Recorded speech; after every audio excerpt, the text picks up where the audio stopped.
Hello everyone. Now we are going to take last topic of term structures of interest rate. Assuming that आप लोगों ने spot rate, forward rate, par rate ये सारे concept समझ लिए। ये सारे कॉन्सेप्ट समझने के बाद अब हम स्पॉट रेट, पार रेट और फॉरवर्ड रेट के बीच में क्या रिलेशनशिप है that we are going to discuss here. Easy है, थ्योरेटिकल एमसीक्यू क्वेश्चन के लिए एक शॉर्टकट है, बहुत सिंपल सा शॉर्टकट है, अगर याद करेंगे हमारा काम हो जाएगा। उसके बाद हम समझने की कोशिश करते हैं कि स्पॉट रेट, फॉरवर्ड रेट और पार रेट कर्व्स के बीच में आपस में क्या रिलेशनशिप रहेगा। This is the final relationship between these three curves. Spot rate curve positive or negative irrespective of that whether spot rates are positive or negative, it can spot rate can go negative. Spot rate क्या होता है? Zero coupon bonds, government securities zero coupon bonds जो है, अगर premium to face value trade करेंगे, premium to face value trade करेंगे, zero coupon bond generally discount to face value trade करते हैं अगर वाईटीएम पॉजिटिव है तो। बट एक्सेप्शनल केसेस में क्या एक्सेसिव सप्लाई ऑफ मनी है इकोनॉमी में, वहां पर हो सकता है कि आपके यहां पर यील्ड नेगेटिव हो, तो जीरो कूपन बॉन्ड की स्पॉट रेट नेगेटिव भी हो सकती है। But irrespective of it that whether it's negative और positive, if spot rate is upward sloping means time X axis, yield Y axis and the curve is going left to right upward, in that case your forward rate will be above spot rate and your par curve rate will be below spot curve rate and almost parallel रहेगा, but on a long term basis वो थोड़ा सा spot rate curve से क्या होगा, नीचे आ जाएगा। पार rate curve और फॉरवर्ड रेट कर्व हमेशा अपोजिट रहेंगे। अगर फॉरवर्ड रेट कर्व ऊपर है तो पार रेट कर्व नीचे रहेगा, और फॉरवर्ड रेट कर्व अगर नीचे है स्पॉट के तो पार कर्व ऊपर रहेगा, पार रेट कर्व ऊपर रहेगा, बस ये याद रखना है। हाँ, अगर स्पॉट रेट कर्व फ्लैट है यानी irrespective of the tenure, time to maturity, आपके जेड बॉन्ड्स का यील्ड कांस्टेंट है, उस केस में फॉरवर्ड रेट भी कांस्टेंट रहेंगे, उस केस में पार कर्व रेट भी आपका क्या रहेगा, कांस्टेंट रहेगा, फ्लैट रहेगा, स्पॉट कर्व के बराबर चलेगा, सेम लाइन हो जाएगी। एस, पी और एफ तीनों ही कर्व्स का एक ही लाइन होगा, जितना स्पॉट रेट है उतना ही फॉरवर्ड रेट है, उतना ही पार रेट है। And if your spot rate curve is downward sloping, that is inverted spot rate, short term की रेट ज्यादा है, यील्ड ज्यादा है, लॉन्ग टर्म की यील्ड्स कम है, उस केस में फॉरवर्ड रेट अगेन उसके नीचे रहेगा and par rate curve generally तो उसके on the line almost spot rate के बराबर रहेगा, but on a long term basis जहां बॉन्ड का टेन्योर बहुत लंबा होगा वहां वो हल्का सा स्पॉट रेट से ऊपर भी रहेगा। तो अब ये रिलेशनशिप तो एमसीक्यू के लिए हमने याद कर लेने हैं। अब समझते हैं ऐसा क्यों फॉरवर्ड रेट नीचे या ऊपर है depending on the slope, it's increasing और डिक्रीजिंग स्लोप है, या ये कहें इन्वर्टेड है या अपवर्ड स्लोपिंग है कर्व है। एंड पार रेट हमेशा नॉर्मली स्पॉट रेट के बराबर, बट जहां लॉन्ग टर्म एक टाइम टू मैच्योरिटी है वहां पर पार रेट और स्पॉट रेट में हल्का सा डिफरेंस क्यों है, ये कॉन्सेप्ट की बात है। बट ये करें उससे पहले हम ये मान के चलते हैं कि अब स्पॉट रेट, फॉरवर्ड रेट और पार रेट में कोई प्रॉब्लम नहीं है किसी को। स्पॉट रेट्स क्या थी, सबसे पहले शुरुआत की थी हमने, स्पॉट रेट्स गवर्नमेंट सिक्योरिटीज के जो जीसेक बॉन्ड्स थे, गवर्नमेंट सिक्योरिटीज में जो जेड बॉन्ड्स थे, not G-sec, G-sec is government security, Z bonds थे, उनके जो यील्ड है उन्हीं को हमने स्पॉट रेट्स बोला था, और हमने बॉन्ड का वैल्यूएशन भी सीखा। Next, what is par rate? Par rate is also a YTM, but ये वो वाईटीएम होगा जहां बॉन्ड की प्राइस उसके फेस वैल्यू के बराबर होगी। यानी बॉन्ड आज इशू भी पार पे हो रहा है, रिडीम भी पार पे हो रहा है। ये तभी पॉसिबल होता है जब कूपन और वाईटीएम मार्केट में सेम हो। इसका मतलब हम कूपन रेट ऐसे ही फिक्स करेंगे जिसके अकॉर्डिंग हमारा बॉन्ड का प्राइस क्या आ जाएगा, बॉन्ड का प्राइस क्या आ जाएगा, पार वैल्यू के बराबर आएगा। और वो कूपन रेट ही हम क्या कर लेंगे, हमारे लिए एक तरीके की डिजायर्ड यील्ड ऑफ इन्वेस्टर हो जाएगी कि अगर आप ये डिजायर्ड यील्ड देंगे तो आपका बॉन्ड क्या होगा, ऑन फेस वैल्यू ट्रेड करेगा। नेक्स्ट, फॉरवर्ड रेट्स क्या थी? फॉरवर्ड रेट आपकी थी ब्रेक इवन री इन्वेस्टमेंट रेट। ब्रेक इवन री इन्वेस्टमेंट रेट क्या, कि अगर एक शॉर्ट टर्म बॉन्ड का पोर्टफोलियो बनाए प्लस उस बॉन्ड की जो मैच्योरिटी है वो एक एडिशनल पीरियड के लिए इन्वेस्ट करें, versus a long term bond portfolio जो ओवरऑल टेन्योर के लिए आइडियली दोनों की मैच्योरिटी वैल्यू सेम होनी चाहिए, और उसको यूज करके हमने एक इंप्लाइड फॉरवर्ड रेट कैलकुलेट की जो कि ब्रेक इवन करेगी इन दोनों पोर्टफोलियो के बीच में। यहां पर अब डिफरेंस क्या है, सबसे पहले रिलेशनशिप समझते हैं स्पॉट रेट और फॉरवर्ड रेट्स के बीच में। स्पॉट रेट और फॉरवर्ड रेट्स के बीच में रिलेशनशिप समझते हैं और उसके बाद में हम बात करेंगे स्पॉट रेट और पार रेट कर्व के बीच में।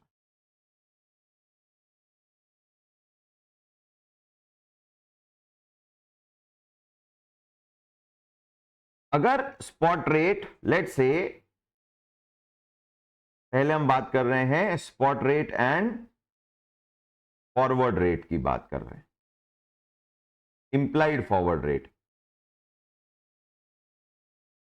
यहां पर अगर हम दो टेन्योर के बॉन्ड्स की बात करें T0 से T2 एंड T3, और let's go for only 2 year period, automatically वहीं पे समझ में आ जाना चाहिए 1 and 2।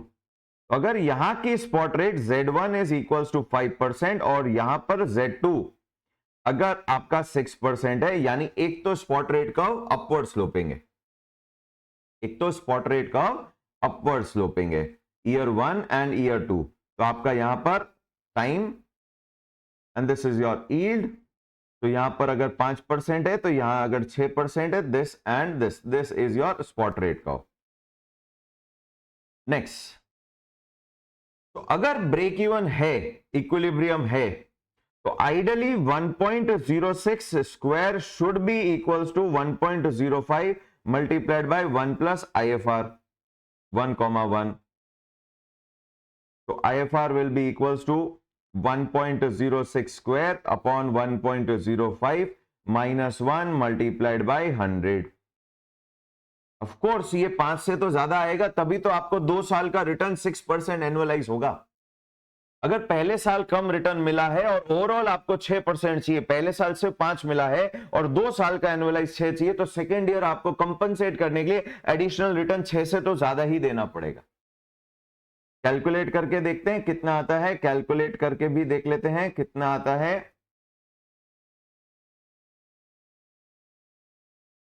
1.06 square, 1.06 square divided by 1.05 minus 1 multiplied by 100 is equals to 7.01% almost.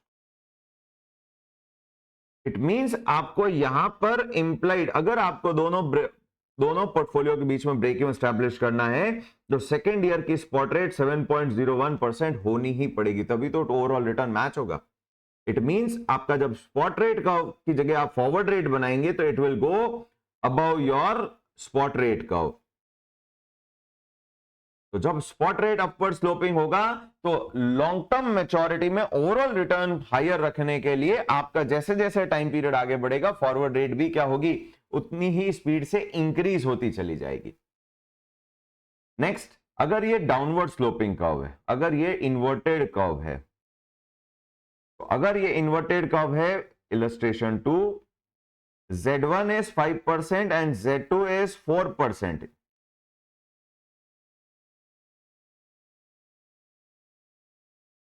अगर आप 2 ईयर के लिए इन्वेस्टमेंट करते हैं आपको 4% पर एनम कंपाउंडेड मिलता है, जबकि फर्स्ट ईयर में ही आपको 5% मिल गया था। तो ऑटोमेटिक समझ में आता है कि अगर आपको ब्रेक इवन अचीव करना है तो आपको यहां पर forward rate for second year जो आपका है 1 year into the future 1 year rate 1 year into the future, that has to be lower than 4%, नहीं तो overall return कैसे होगा? That has to be lower than 1 point, that has to be lower than your 4% return. कैसे? एक बार check कर लेते हैं. Again ये टाइम है आपका T1, T2, 1 year, and this starts with 4 and 5. तो अगर यहाँ पर 5 है तो यहाँ पर 4 आ जाएगा, and this is your spot curve. Compensate करेंगे, so IFR 1,1 will be equals to 1.04 long term rate power long term जो टेन्योर है 1.05 minus 1 multiplied by 100 gives you how much?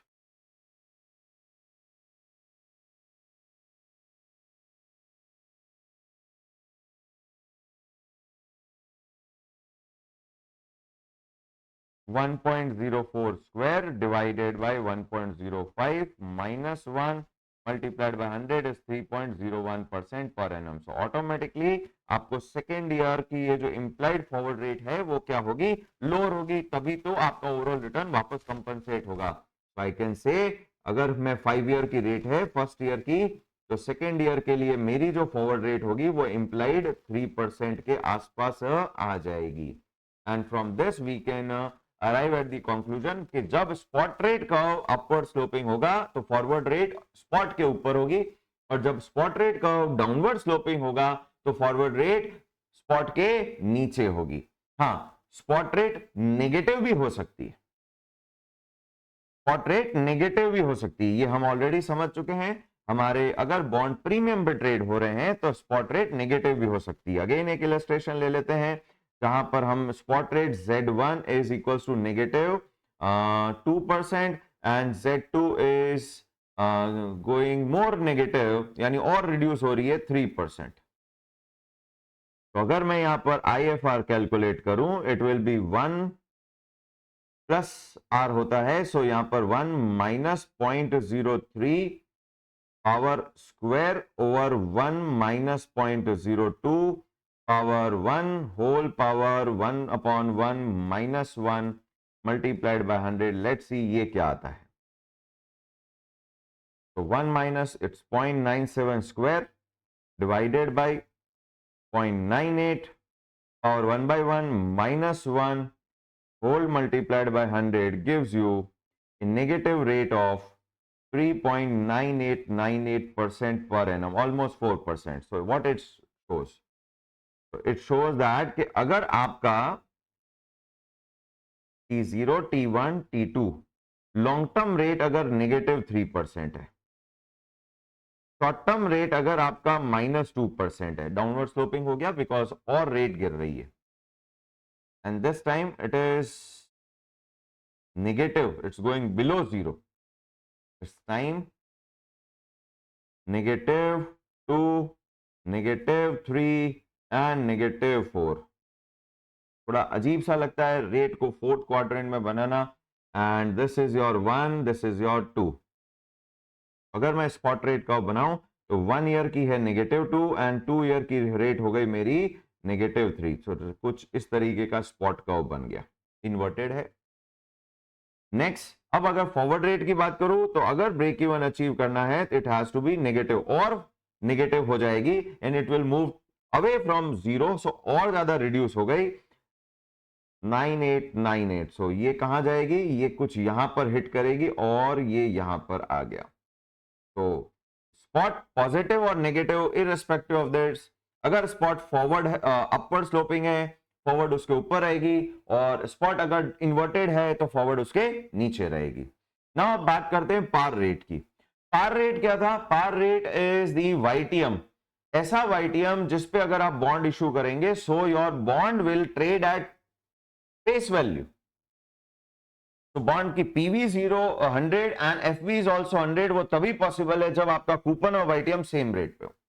तो ये इफेक्टिवली हम क्या करते हैं कि वो कूपन रेट डिराइव करते हैं यूजिंग द स्पॉट रेट, जिससे कि वो कूपन रेट डिराइव हो जिससे कि दोनों हमारा पार वैल्यू पे आ जाए, और your redemption value and your market price also, and that coupon rate becomes the yield for that period. Generally अगर आपको पार रेट की बात करूं तो सीखने के याद करने के लिए तो बहुत बिल्कुल सिंपल है कि वो फॉरवर्ड से हमेशा रिवर्स साइड में होगी। अगर फॉरवर्ड अबाउ स्पॉट है तो it will go below spot. ऐसा क्यों? तो अगर मैं यहां पर पार रेट की कर्व बनाऊं तो it will be somewhat like this, but एक लॉन्ग पीरियड पे जाके ये क्या हो जाएगी, स्पॉट से थोड़ी सी नीचे चली जाएगी। सेम केस में अगर ये फॉरवर्ड नीचे है तो पार रेट आपका क्या होगा, स्पॉट के साथ चलेगा, पर लॉन्ग टेन्योर में जाके वो क्या हो जाएगा, स्पॉट के ऊपर चला जाएगा। अब ऐसा क्यों?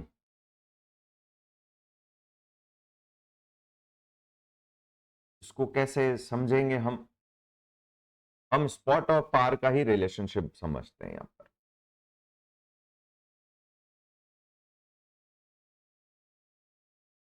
Eight short term time to maturity जो आपका स्पॉट रेट है वही आपका पार रेट बन जाएगा।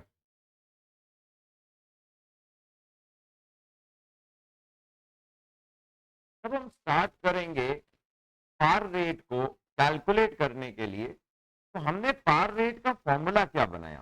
पार रेट का फॉर्मूला था जहां पे हमारा प्रेजेंट वैल्यू भी 100 आए, पीएमटी मिसिंग था 1 plus Z1 power 1, PMT upon 1 plus Z2 power 2 and so on, and PMT plus future value upon 1 plus ZNth power nth।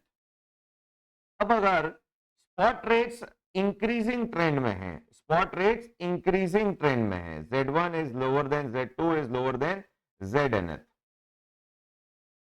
हमने स्पॉट रेट्स को यूज करके इस तरीके से वैल्यूएशन किया कि हमारा प्रेजेंट वैल्यू और फ्यूचर वैल्यू दोनों 100 रह जाए, मार्केट में प्राइस 100 हो जाए, और उस रिटर्न उस कूपन रेट को जो हमने यहाँ पर मिसिंग फिगर पीएमटी कैलकुलेट किया था, उसी पीएमटी से हमने कूपन रेट निकाला and that coupon rate became our YTM also, and that YTM is your par rate.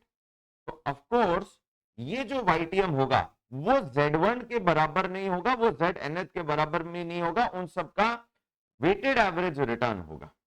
Weighted average return होगा, I mean to say that कि अगर मैं स्टार्ट की बात करूं, फर्स्ट ईयर की बात करूं, तो अगर ये सिर्फ फर्स्ट ईयर की हमें पार रेट निकालनी है तो it will be what, PMT plus FB upon 1 plus Z1।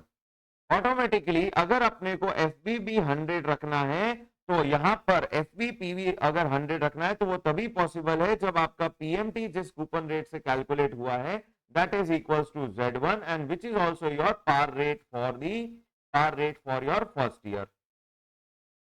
तो स्टार्ट में जब हम काम शुरू करेंगे तो हमारा ईयर 1 के लिए स्पॉट रेट और ईयर 1 के लिए हमारा पार रेट दोनों सेम है, दोनों सेम है। लेकिन जैसे जैसे टाइम बढ़ेगा, जैसे जैसे टेन्योर बढ़ेगा, वैसे वैसे हमारा Z2 will be higher than Z1, ZNH will be much higher than Z1। तो इंपैक्ट ये होगा कि यहां पर हमारे जो प्रेजेंट वैल्यूज हम आगे आगे कैलकुलेट करते जाएंगे वो रिड्यूस होते जाएंगे, वो रिड्यूस होते चले जाएंगे प्रोपोर्शनेटली। जबकि जब हम पार रेट से हम जब डिस्काउंट करेंगे, पार रेट के से हम जब डिस्काउंट करेंगे तो what we are going to do is 1 PMT upon 1 plus R power 1, PMT upon 1 plus R power 2, so on till PMT last तक प्लस 100 अपॉन 1 प्लस R की पावर nth। तो ऑफ कोर्स R जो कि हमारी पार rate है now, because मेरा PV and FV दोनों 100 रखा है मैंने, पार रेट है हमारा वो Z1 से बड़ा होगा बट ZNH से छोटा होगा, तभी चीजें आपस में कंपनसेट होगी। बिकॉज यहां पर अगर R is greater than your Z1 तो ये जो फर्स्ट फैक्टर हमने कैलकुलेट किया है, ये जो फर्स्ट फैक्टर हमने कैलकुलेट किया था from spot rate and from your par rate के फैक्टर की वैल्यू क्या होगी, पार रेट के फैक्टर की वैल्यू होगी कम, पार रेट के फैक्टर की वैल्यू होगी कम, क्योंकि R हायर है Z1 से, R हायर है Z1 से। तो ये जो रिडक्शन हुआ है because R is the weighted average of all your spot rates, तो वेटेड एवरेज लोअर से हमेशा ऊपर होगा और हायर से हमेशा लोअर होगा, बीच में होगा कहीं पे रेंज में एवरेज। तो जब आप आर से डिस्काउंट करोगे तो फर्स्ट कूपन की जो प्रेजेंट वैल्यू आएगी और जो स्पॉट रेट से आपने डिस्काउंट किया था उसकी प्रेजेंट वैल्यू में जो आर वाली प्रेजेंट वैल्यू है वो कम आएगी। अब उस कम को कंपनसेट भी तो करना पड़ेगा, तभी तो इक्वेशन बैलेंस होगी। तो होता क्या है, ओवर अ लॉन्ग टर्म जैसे जैसे हम आगे बढ़ते हैं हमारी ZNH जो कि हमारी आर से बड़ी है, R is the weighted average, तो इंपैक्ट ये होता है कि यहां पर ये जो फर्स्ट टर्म है यहां पर लोअर वैल्यू आई,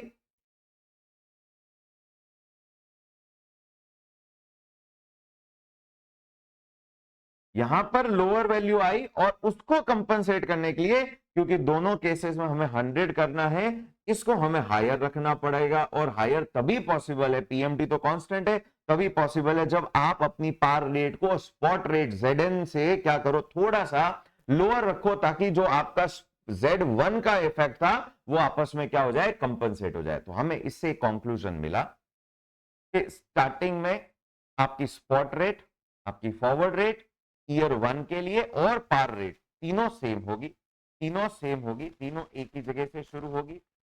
बट अगर स्पॉट रेट अपवर्ड स्लोपिंग है तो कंपनसेट करने के लिए, ब्रेक इवन अचीव करने के लिए फॉरवर्ड को स्पॉट से ऊपर जाना पड़ेगा। और वही कंपनसेट करने के लिए, क्योंकि आपको प्रेजेंट वैल्यू को 100 पे लाना है और आपका फर्स्ट कूपन सेकेंड कूपन आपके Z1 Z2 की कंपैरिजन में जब पार रेट से डिस्काउंट हुआ तो प्रेजेंट वैल्यू कम आई, तो लास्ट में आपको प्रेजेंट वैल्यू बढ़ाने के लिए आपको लास्ट की जो पार रेट है वो ZNH से थोड़ी सी लोअर रखनी पड़ेगी, तभी आपका प्रेजेंट वैल्यू बढ़ेगा। इसलिए आपका पार रेट स्पॉट रेट से बहुत लॉन्ग टाइम पे जाके क्या हो जाएगा, स्पॉट के नीचे आ जाएगा। और रिवर्स केस हो जाएगा, अगर आपका स्पॉट कर्व इन्वर्टेड है तो आपका पार रेट स्पॉट के ऊपर चला जाएगा। तो with this particular topic is over. Hopefully सबको समझ में आया। Thank you so much.